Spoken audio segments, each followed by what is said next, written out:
This is part 2 of 2 of the Louisiana Special School District's Board of Directors meeting, May 16th, 2022. The link to part 1 is in the video's description. Okay,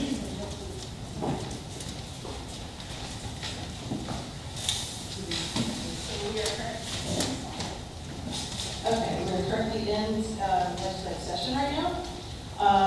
So there's a lot going on right now. House Bill 1, as Catherine alluded to, is currently on the Senate side. It came out of Senate Finance yesterday. It is going to be on the floor this week and probably on the governor's desk by Friday. As we were talking earlier, House Concurrent Resolution 23 by Lance Harris moved off the House floor and will be heading, that's the MFP by the way, so that's heading over to the MFP. This is on? Thank you. I don't want to scream. So House Concurrent Resolution 23 by Representative Lance Harris just came on the House floor and is headed over to the Senate side. That's the MFP. That's where the $1,500 pay raise is located, and that'll be moving to the Senate side now. So we have House Bill 211, which is about this board. The Louisiana Association for the Deaf bought out Deaf Focus. So we have a, Betty Leonard Phillips Deaf Action Center will be taking the Deaf Focus seat as a nominating entity for our board on that bill. We have House Bill 315, which is the Blind and Visually Impaired Students Bill of Rights. I'm trying to get that scheduled in Senate Education this week. We have Senate Bill 176, which is the Blind Persons Literacy Rights and Education Act, which updates that law. It was only applicable essentially to legally blind students in the past. We're making that applicable now in line with IDA law to be applicable to those with visual impairments and partial sight. There's two bills trying to address teacher shortage that are making their way through. One of those is by Representative Evans that would allow for 50% retirement benefits to be earned instead of 25%. And another by Senator Peacock that offers reciprocity to out-of-state teachers who are certified, those with master's degrees, and those who are going to enter our mentor program. And those are really the big ones. There's a lot of vaccine bills. I'm just going to wait and see which ones come out because those are some hot topics, mostly around rights and administering vaccines on campus. So we'll just see which ones flesh out. I actually don't even expect the governor to sign any of them. And that's really the gist of what that does. Any questions? I have two questions. Can you speak a little bit about the Deaf and Blind Students Bill of Rights? I'm interested in that. Yeah, it's kind of the Deaf Child's Bill or Deaf Students Bill of Rights and Parents Bill of Rights, the Teachers Bill of Rights. It basically is around the federal laws and the IDEA, so you're talking about their rights to having an IEP, having access to Braille, to assistive technology, to large print, all of those things that you would conduct an assessment on, that they would have the right to have in the classroom to better, facilitate their academic success. But why is that due? I mean, why is that relevant right now and hasn't been relevant in the past? Nobody's ever done any blind legislation. The Literacy Rights and Education Act from 1992. I don't know why. Okay, so it's long overdue. Yes. Okay, second question. I know Senator Hewitt has a bill that she's sponsoring that would provide an option for students to take computer science in lieu of the foreign language requirement. Mm-hmm. Does our school, first of all, offer foreign language, and do they offer computer science? So we do have foreign language with ASL. I don't know, I have to talk to one of the teachers of what they have in, ASL counts as foreign language in the deaf school. So that would give them a dual language diploma, if you will. I'd have to defer to Melanie. I don't know which yet. We have Spanish. Okay, they have Spanish. ASL can be utilized as a foreign language here. Yes. My understanding that there is not a computer certified teacher to provide that for secondary credentials at this time. LSBI has a CompTIA certified computer teacher that does provide secondary computer science classes and can provide credentials. So her bill though would basically be a 2-year, just like the foreign language, like Spanish, it would be a 2-year for computer science. Thank you. Yeah.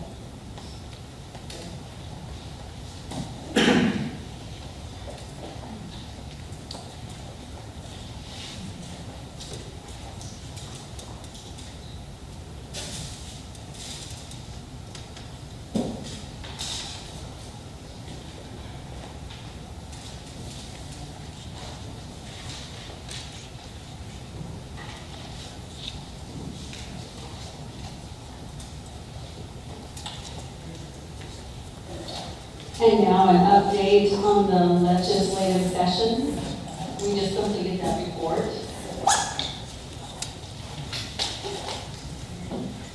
Next is consideration of a personnel committee appointment as identified and as identified in Article 5. Yeah, I thought that we took care of that already, Commissioner C. What about Yeah, we covered that. about the strategic planning review?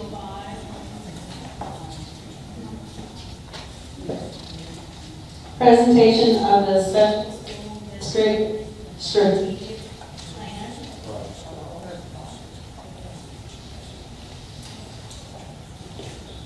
Is it going to give you that report? Yeah.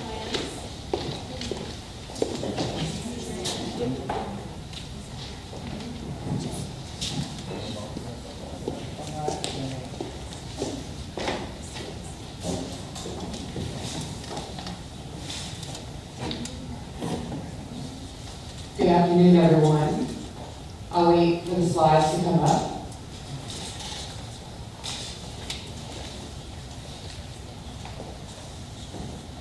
It's good to be back, physically present. The SSD strategic plan. The reason why I decided to involve in this type of work in the first place is because myself, just like our scholars here, I was a student with a disability. And someone who just finished a PhD program, I'm an adult with a disability. I have perspective on how and what it means to go from childhood into adulthood. And the strategic plan represents the best that I can see, the strategic priorities for SSD and what my goals are. So I'd like to touch on the mission. Louisiana SSD serves the unique needs of exceptional scholars and their families through sound instructional practices and a system of support resources customized to meet the requirements of each student and family. I recognize the needs of each scholar individually, and we provide the resources needed to promote their success.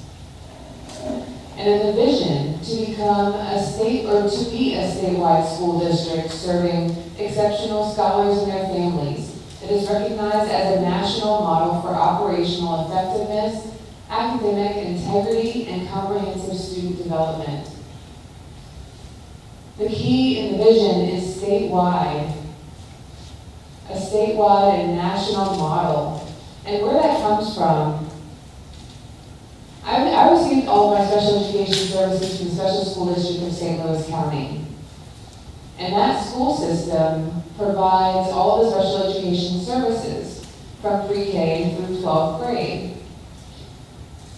So I became deaf at the age of 2, and my parents placed me with resources in the school system in an award-winning school system, SSD in St. Louis. I thought it was the only one, but I learned that there are other states that exist as well with a different setup, however. And I received all my special education from preschool through 12th grade. Yes, I did attend college and was able to excel, but one thing in my heart goes back to SSD that I never expected to find a Louisiana Special School District and have an opportunity to work in a school system with a similar mission. So one thing that attracted me to SSD here is recognizing when the position was advertised and vacant, there was a lot of opportunities for transformational change, for a school system that needed support, needed leadership, and the wherewithal to envision a path forward for SSD. And since joining in 2019, that has become my reason for being here. This strategic plan represents 3 years in the making, where we've agreed some key priorities. I have 9 areas. I want the teachers here who need to hear me say this. Early childhood is one of our strategic priorities. Early childhood special education. We want our scholars, same as others, to arrive kindergarten ready, have access to high quality instruction. Literacy, college and career readiness, other areas that are not traditionally representative, deaf-blind programs are very important. I think it's very important as SSD that we validate the needs and experiences of our deaf-blind scholars and provide appropriate programming to that effect. Same with social emotional learning and development. I recognize this because since the pandemic, we really didn't know what the extent of our mental health needs of our scholars are, but we need to be prepared, and teachers do as well. The other is math, but part of STEM or STEAM, our scholars can benefit from this kind of curriculum. A challenging and elevated level of standard. And then something else that comes up time and time again is talent and recruitment and retention. Talent, recruitment, and retention. Without teachers, we can't provide education or educational services for our scholars. And last but not least, organizational and operational needs assessment. That is critical. And as we work to transform the SSD, we position the district for success at all levels. My ultimate goal is to serve our scholars. We have to have the foundation and structure, a solid foundation and structure to make this happen. So those are my top priorities as superintendent of SSD. This is not new information. I have brought this up before, especially at our first board meeting. And this is given to the board for consideration for future steps associated with the superintendent's strategic plan.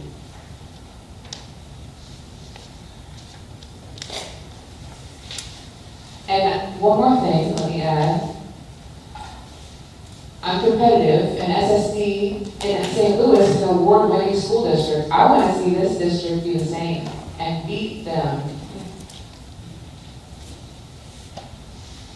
Yes, a question.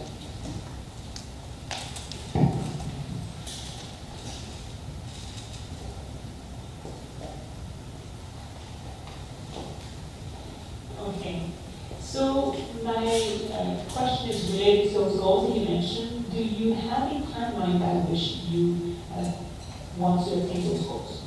I do, and so once this is determined and passed, I'll work with committees that are assigned to each to create timelines that are realistic. Because some of these things are resources that are needed that will take time to build and accrue some resources. So we will have committees assigned.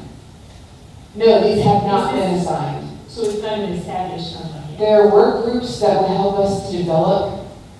The work group that helped us develop these priorities had timelines in mind, And those weren't included, however, those can be included in a revision. Thank you for that feedback. I would like to see that. I saw another hand raised. Yes, Dr. Bell. One question. It sounds like, from your discussion, are you looking for this board to approve the strategic plan, or to make a motion to pass the plan, or are you just sharing it for informational purposes? I'm happy that you asked that. Yes, I was looking for the board to support the strategic plan, yes. And in passing the first school strategic plan in Missouri, the School for the Deaf, our board of advisors was able to unanimously support the plan. That signals that it's not just a priority of the superintendent, but a priority of the board as well. I would move that we postpone adoption of it until the next meeting when we can really look at the finer details. I think it's well presented, but if this is to have board approval, I don't feel like I'm intimately familiar with it enough to Understood. say that the board should support it. So I would move to defer decision on it. Thank you. So, Yes, another comment, yes. point of clarification, did you say that there are timelines attached to each of these goals? I know you were speaking with the chair. I'm saying that each committee that helps to develop the goals will have a better sense of the timeline of each. Some, for example, the Deaf Blind program didn't have any resources tied to it, so some will have to be developed. And so that may take more time. But globally, we can determine this, yes. And my first thought, of course, was within a 4-year concept aligned with the governor election of the superintendent, which was my plan. But again, going back to the work of the committee to determine a realistic timeline for the next review that you have of the strategic plan, if that's helpful.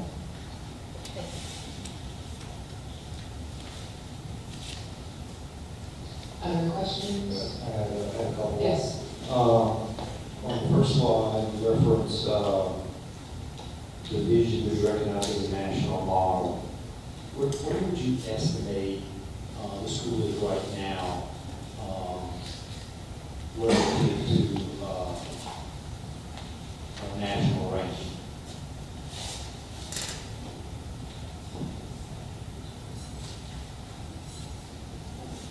For our SSD currently, is what you're asking, our national ranking? Yeah, well, if the vision is to be recognized as a national model, right? I'm trying to understand what the base case is. So there's 50 states, are we ranked 48th I right now? understand. Okay, I understand your question.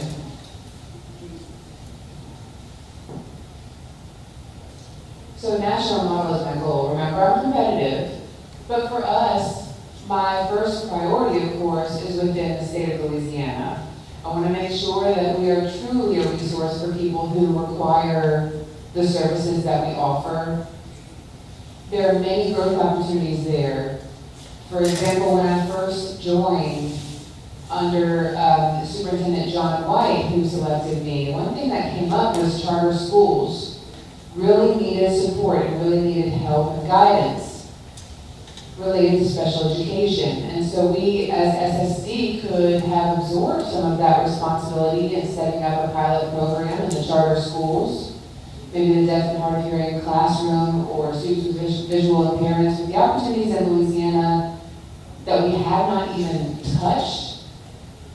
They're untapped, but we need to accomplish those kinds of goals, and that leads to more programs, and we become more, we have more in the spotlight as a national model, but we're definitely not there yet. And that's something that I do aspire to. That's why I use that word national model, but focusing first on the state of Louisiana.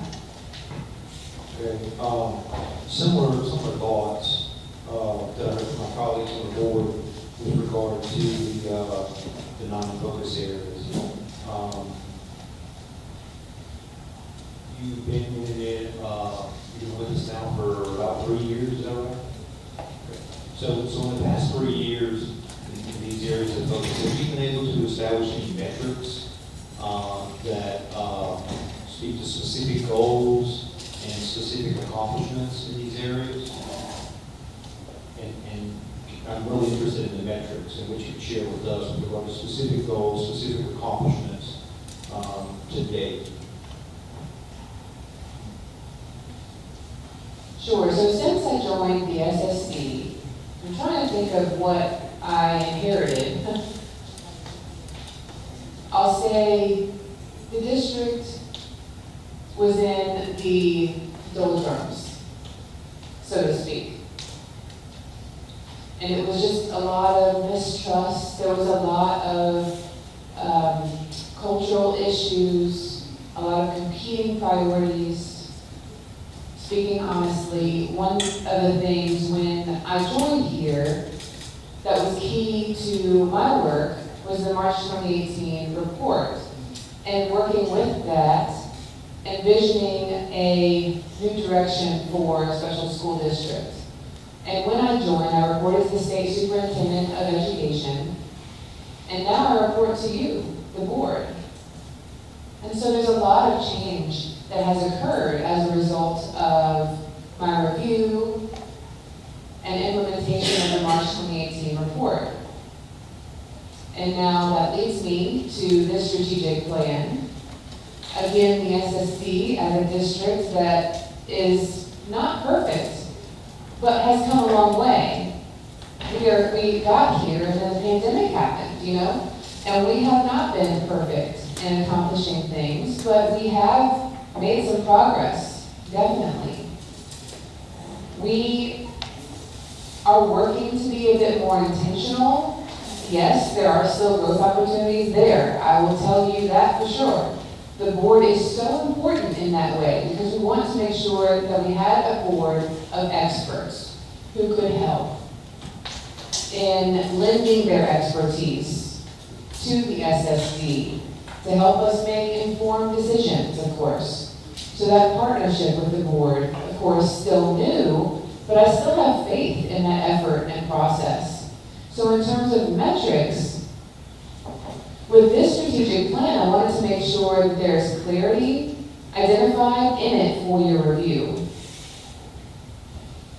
So what I heard is that there are no metrics in place today. Is that correct?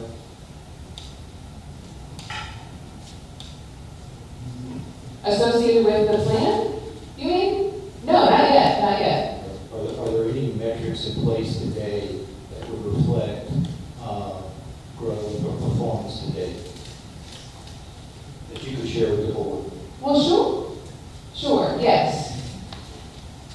If you look at, for example, Louisiana School for the Deaf, they were identified as an F school.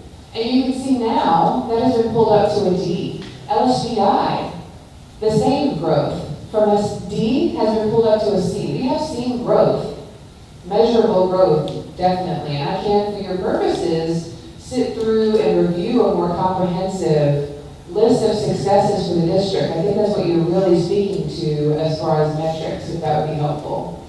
Yeah, what we're going to look for, I think, goes back to a comment that I heard from a fellow board member, is that whenever this comes back to the board again for discussion, I'd like to see some specific goals that are tied to each area and a specific timeline to each area, and then a formal process that's going to steward the growth to the board.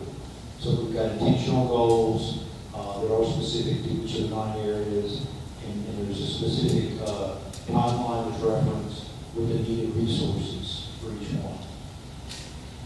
And the last question I had was, my background is engineering. That's why I ask a lot of questions. But I'm so specifically interested in the reference to STEAM, and I'm just curious what kind of STEAM programs are in place at the site.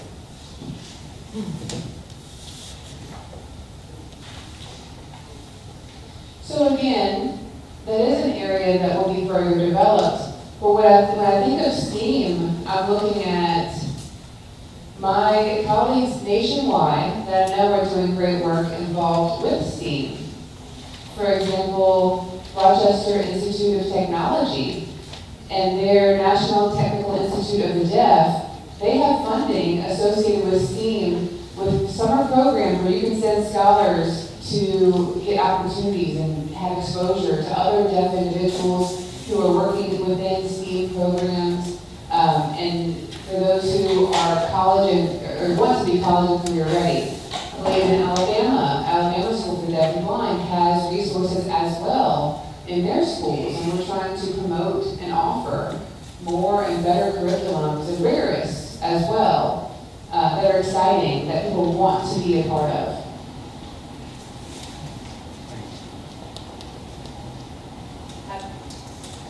Going along with what, Ronnie, what you just said, at LAD, we have a partnership with Cyber Innovation Center in Shreveport Bossier, formerly General Dynamics. Oh, gosh, I'm so sorry. My apologies to the group.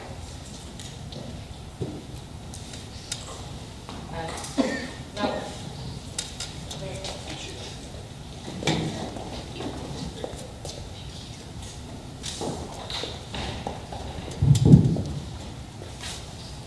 At LAD, Louisiana Association for the Blind, we have a partnership with Cyber Innovation Center. This goes along with your STEAM comment. And we haven't, of course, because of COVID, been able to host it, but over 2 summers, we hosted for our high school students a week-long robotics program, which feeds directly into the STEAM, and we had a fabulous response with it. I know that Cyber Innovation Center, their educational division, arm, they go all across the country, and they love working with organizations serving the visually impaired for these camps. They bring in their own staff, they bring in their equipment. We have found grants to help fund this week-long program.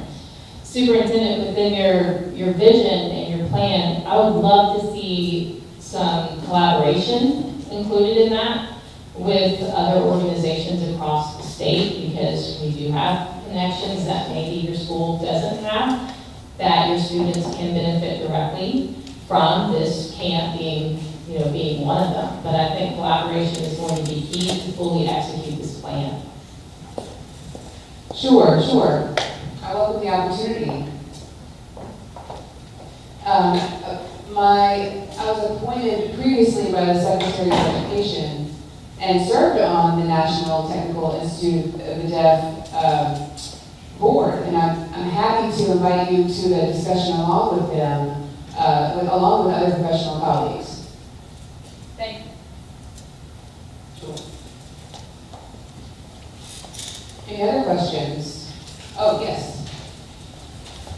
This is Ms. Crosby. I think it's a little bit off topic, but I'm concerned about enrollment and planning on increasing enrollment of our students in the fall. Do you have anything on that? One thing that I emphasize, one thing I'm not sure of with the school system leaders, and if they did mention this, but students who could, but there's a lack of resources and staff, for example, sometimes is a barrier. That's a true barrier that we have, especially when we talk about students with additional disabilities who require more resources and support. My perspective has always been, if we offer and truly rebrand our SSD to where people are more attracted to it, we can pull more people and help with enrollment. They'll hear more about, LSD is going from an F to a D. They need to hear about progress, and we're not sharing that enough. They're not hearing that enough. So that's another growth opportunity for us as a district. We need to talk more about our successes. LSVI, going from a D to a C, that's tremendous. We should be celebrating. That shows that we are doing something to make a difference around here. We're not just sitting back doing nothing. We are doing something. It may not always, be articulated well, but I'll tell you, after this board meeting, we're going to start selling that more, because the school system leaders like Melanie, School for the Visually Impaired, and Dr. Lane at the School for the Deaf, they're my hires, for this role, and that will attract people to be enrolled here. Will increase enrollment. Yes, Another question also is about teacher shortage. What I'm hearing is that we don't have a lot of teachers, and how do we encourage our teachers to stay? thank you for bringing that up. Yes, unfortunately, what I'm hearing with my colleagues nationwide, I emphasize nationwide because if I don't stay connected, I'm easily becoming isolated, feeling like we're the only ones, but we're not. One thing that I believe last week, Dr. Lane, there was a town hall. And so now I'm working to hear myself personally from teachers and their concerns and their issues, challenges. And I hear that now through the school system leaders, but it's different when you hear it directly from the teacher. And that's been part of my effort to re-engage with teachers around their needs. But again, money talks. People, we say we value you, but then we need to pay them, and I understand that fully. And how do we do that within the limits that are set as a state agency is a challenge. But in Missouri, when I was superintendent of the Missouri School for the Deaf, we were successful in convincing our State Board of Education to support legislative requests for some money. I believe it was about $1 million, and that we had about 9,000 per teacher of an increase. And I'd like us to do that for our teachers here. I'd like to see that the board support that kind of initiative based on data that says that we are making a difference in our scholars' lives. We are improving. We are pulling up the school scores. I'd like to see that happen. So those are some of the goals that I have for the immediate future within the context of the strategic plan.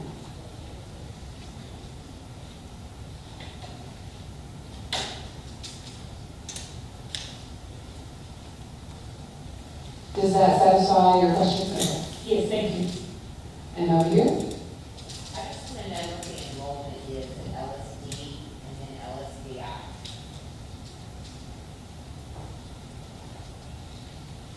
And are we going to go ahead and bring that up right now? Dr. Dr. Lane Lane is saying 95, and what is LSVI? 65. We're at 65, okay. And then graduating seniors, what are the graduating seniors this year? This is LSD, we have 7 graduating seniors right now. 7 for LSVI, excuse me, LSD and LSVI is 13? 13.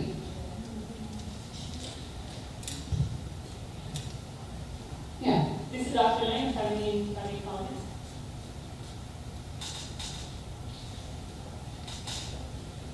Yes. So for 2022-23 school year, we're expecting, we have 8 students on the waiting list who are signed up to enroll. Thank you for that. And yes, there's another comment? As a point of Dr. reference, Lewis? as a point of reference, Special School District is currently serving 215 students within 15 programs.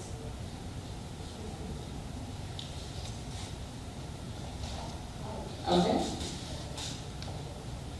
For LDI, how many do we have on the waiting list or coming in for the new? We have several pending going through the admissions process. We've admitted some already for next school year to start, and we have had 3 tours in the last 2 weeks, and we've had several parents call in. We're working with the admissions department. So I feel like we are seeing a little bit of a spike post-COVID. We did have several students pull out at the start of COVID because they were not interested in the residential setting at the time. But we have seen an increase in families reaching out that do seem more interested in residential presently. Thank you. Any other questions?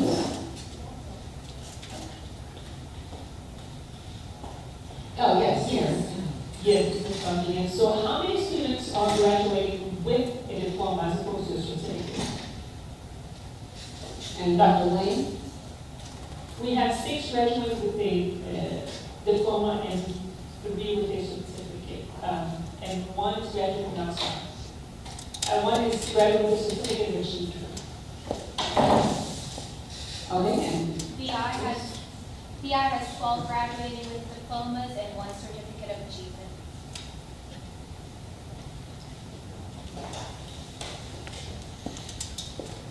Okay, so again, oh, sorry, yes, go ahead. Can you help me understand the difference between a certificate and a diploma?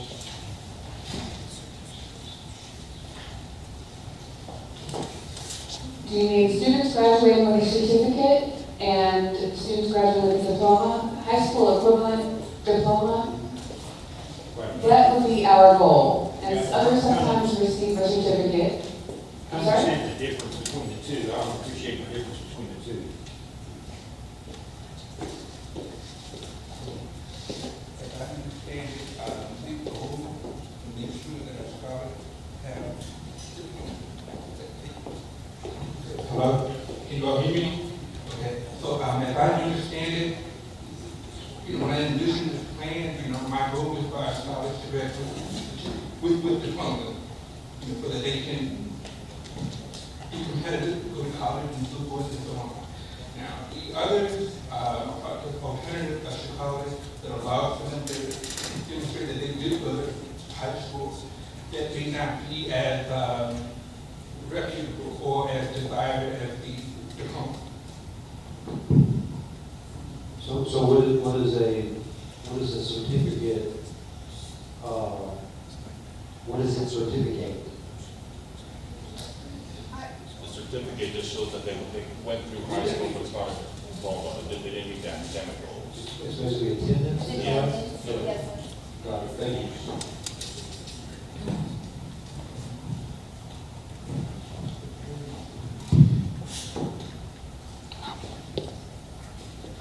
Again, my goal is to make sure that the standards are elevated for scholars and they're held to a higher standard based on their abilities. Who determines if a student is eligible for a certificate versus a diploma? How is that based? The IEP team, there's a process and they make decisions about the education of scholars. Again, and I always say, I believe that we can have higher expectations of our scholars, not just here, but in other places as well. I think that is the key, and administration drives that as well. So if the IEP team makes that decision is subjective. It can be, it's based on the student's intellectual ability and where they are when they're assessed by the group of people, the educational diagnostician, the psychologist. So if you have a child that maybe is severe or failing, it would be based on their intellectual abilities and then where they fall on certain standardized tests. Yes. Dr. Lee, you want to add something? Yes, Mr. Morris, to answer your question, our students, we have, so some have different pathways. So we have the Jumpstart pathway, for example, and we have also the TOPS pathway. So some of our students will transfer to college and say going in the workplace. And then we have COA, that's our students who are then working with additional disability. They can be mild or moderate intellectual disability. Perhaps it may not be, college may not be attainable for them, and you might have to be directed to the workplace. So it is a team discussion, IEP team discussion to determine what's best for them and to prepare for the transition to the proper program after high school.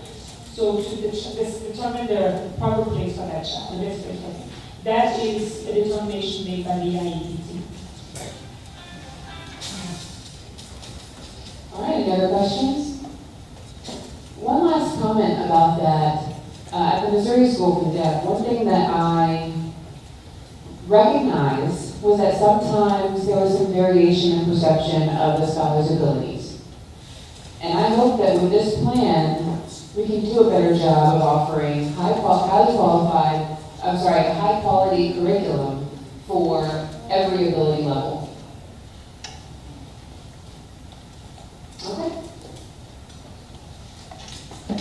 Looking at other questions, seeing none, thank you.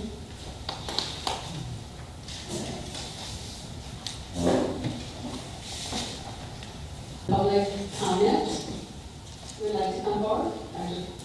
Dr. Smith? Okay. Thank you, Superintendent Garrett. Thank you, Superintendent Garrett, for the introduction to your strategic plan that we worked on over the time that you've been here. It is a truly remarkable document. However, what I want everyone here to know that 2 weeks ago, I received an email from Superintendent Garrett that we must now complete the strategic plan from the Division of Administration, Office of Planning and Budget. The reason I decided to speak on this today is because, of course, the strategic plan was introduced, as well as Dr. Bell had a comment about the board providing input. I must state that the DOA OPB strategic plan will require public input, information from stakeholders. Last week, we had the first meeting of 4 units that's identified for the special school districts. That's Administrative and Shared Services, LSD, LSVI, and Special School Programs. So each of those units have to contribute. However, what's important is that we have information from stakeholders so that they can see what we are presenting. Furthermore, the document that represents Special School District as authored by Superintendent Garrett must be consistent with what we present to DOA OPB. It is imperative that we have input. We have indicated that there will be 4 benchmark meetings. The first one was on May 6th, May 9th. The next will be May 23rd, June 6th, and June 20th. This document for DOA OPB reflects the school years beginning 2023 and goes all the way to 2025. Therefore, we must be consistent with what the findings are in the current information that's being presented. Mr. Morris asked about metrics. There are currently performance indicators in our current strategic plan. And it demonstrates data that has been collected for several years. What we are looking at are the past 3 years because there are revisions that need to be made. Thanks to Ms. King, Alexis King, the administrative assistant, I do have a copy of the full strategic plan that the superintendent has developed with the input of the committee that he established beginning maybe around 2019, 2020, in that period of time. But it has the metrics that we were measuring. It also has the data that were the results of those metrics. What's important is that the committee that has been formed from these 4 units, we are looking at, did we meet those benchmarks? Because we must make change. Therefore, moving forward, this week will probably be the second internal committee meeting of the 4 units. And then we will meet again to look at any changes. So in looking at this, Dr. Bell, this is due July 1.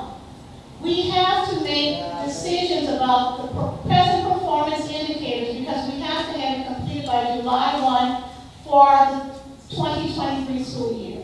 So we have to start looking at what currently exists, what strategic plan the superintendent and the committee has revised moving forward, and what we must submit to DOA OPB.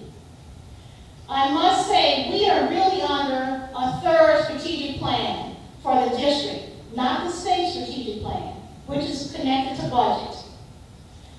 The superintendent's strategic plan is his very 1st. He came in under one, there was another superintendent after who created one, and now this is his, or ours. And therefore, what's important, if we are looking at making change to the DOA OPB strategic plan, we must align what he has written, or the committee has written in his accordance. So I want you to know, in the next few days, I will be working with the committee, and we must post when we have meetings so that individuals can join in the meeting and listen, or they can look at the documents that we have submitted. So I want you all to be aware where we are with the strategic plan that actually guides funding, which must align with what the superintendent's vision is. Questions or comments? And just so you can see, I have the full document here.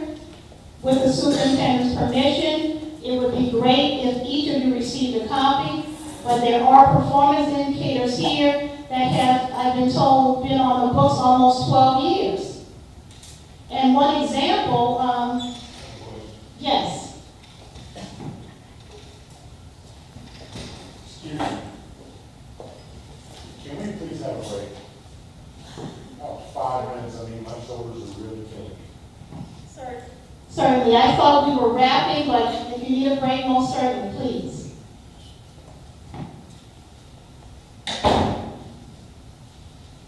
Hold on, are you going to be wrapping up soon? I'm just kind of wondering. I'm finished unless someone had a question. I have nothing else to say. I just want to say that there's 2 strategic plans and we need to have them congruent.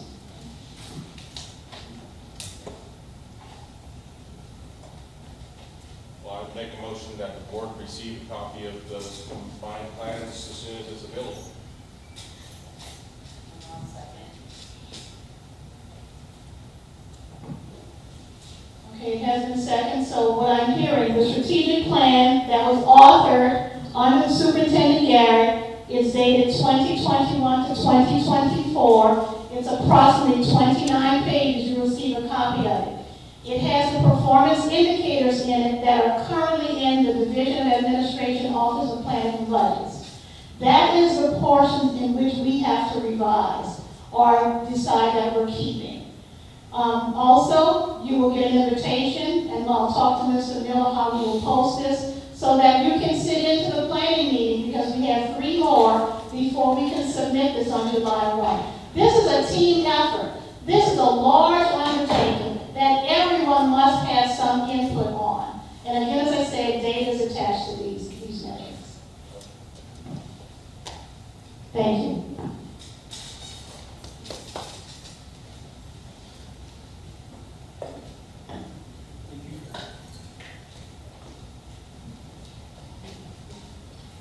Any public comments? Okay. The meeting is adjourned. Whoa.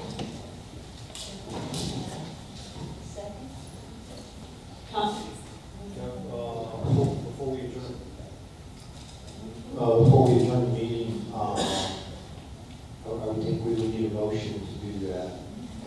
And I had a comment before, given that there's no motion, to roll call. So are you asking for a motion? Yes. Move adjournment.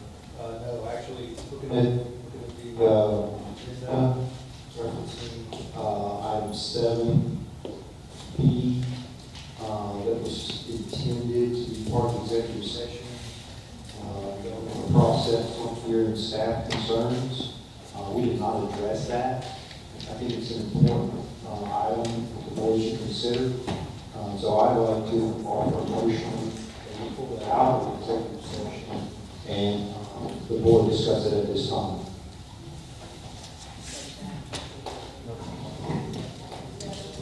Okay, so you're making that motion that we go into executive session immediately? No? Make a motion that we pull it out of executive session so that we don't have to go into executive session, and it's a conversation we can have in public. Okay, so you would like to discuss it in public? Yes.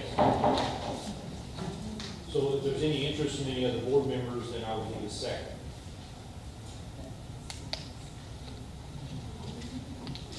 Second. Any other board members want to discuss that?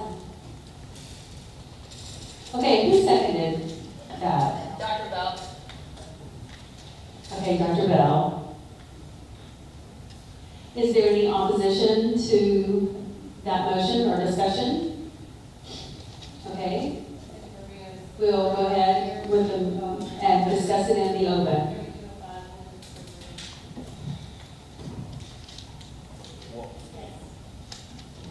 Yeah, I think we need a 5-minute break for, Marines. Okay, we're going to take a 5-minute break. And then we'll return. Okay, let's see how many board members we have. Everyone is here. We'll proceed with the meeting. Okay, we are meeting in public. And so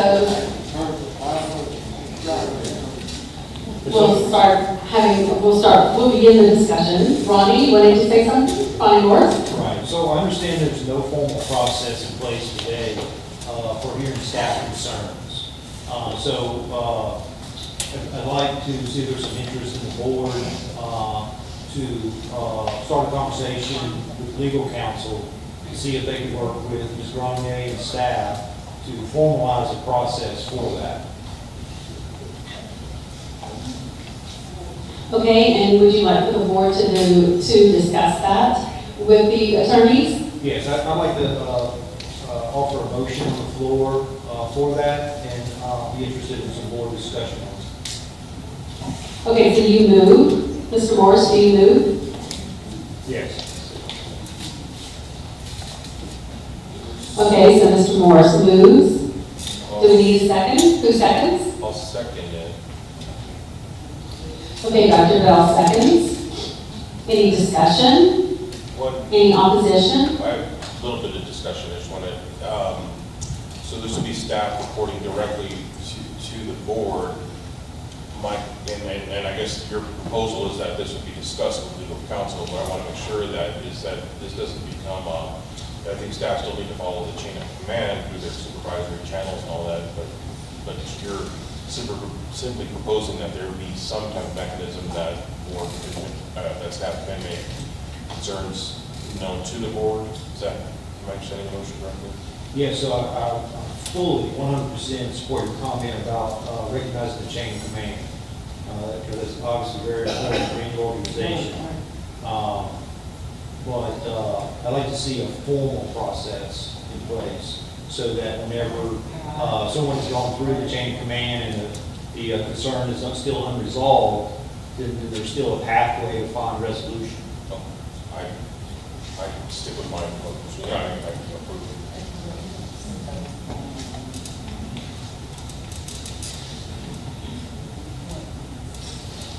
Okay, Call the question. Would that be? so we will need to vote. Yeah. Ms. Christie, you wanted to say something? So if we get some input from the attorneys, how employees would be able to read or what have you, would that be a separate meeting? Well, we can take it up at our next meeting. Okay.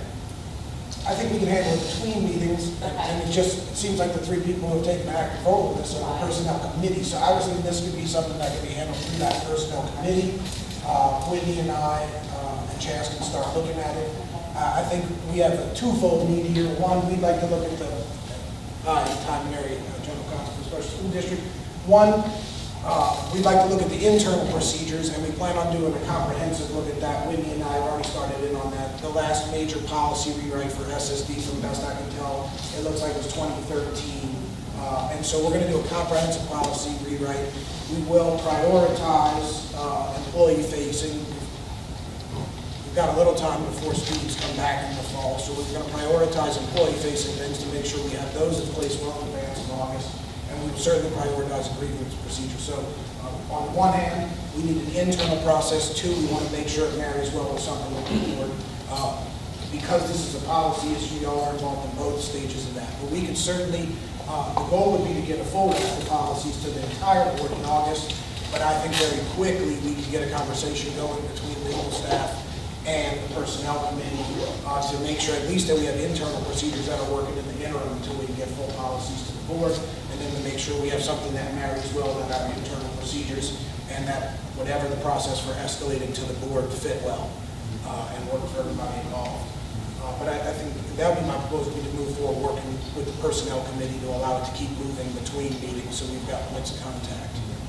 I have a procedural question. So, once you complete your review of the policy and so forth, and you come back with a recommendation for implementation, is implementation of new policy, does that require board approval, or is that something that can be managed internally? Policy falls to you guys under the statute, so anything that's in policy currently, we're bound by. I guess the policies we inherited from the LDOE days. I'm going to give an extremely lawyerly answer here. If it's in policy and what we want to do is comply with it, we're fine. If we want to do something that's directly contrary to current policy, we would need the board to amend those policies. And then you've got what tends to be the more likely happenstance in the world, which is current policy is silent to it, in which case, if it's legal and the current policy doesn't prohibit it, we can do it. So there's going to be varying degrees of flexibility based on, my guess is that with 9-year-old policies, it's most likely things will be unaddressed. So therefore, we'll just be flying with what's legally allowable becomes in essence our policies until y'all can get to it. So those things that are currently bound up in policy, we will need action from y'all to change those policies moving forward. That being said, I think there's probably a lot of flexibility in the vagueness or lack of policies we may have given the 10 years that's passed since we last did a full policy rewrite. Okay. So I'd like to amend my motion and just put a timeline on it and request that policy recommendation come back to the board for the next board meeting. Second. All right, I'll do the second. Okay, we have a second by Dr. Bell.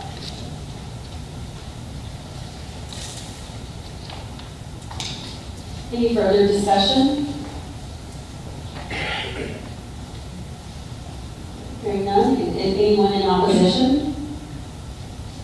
Seeing none, the motion carries. And next on the, what is next for us? Move to adjourn the meeting.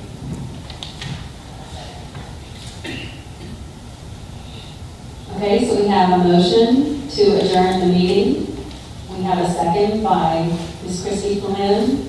Any discussion, any opposition to the motion? Hearing none, it carries, and we are adjourned. The time is 4:20.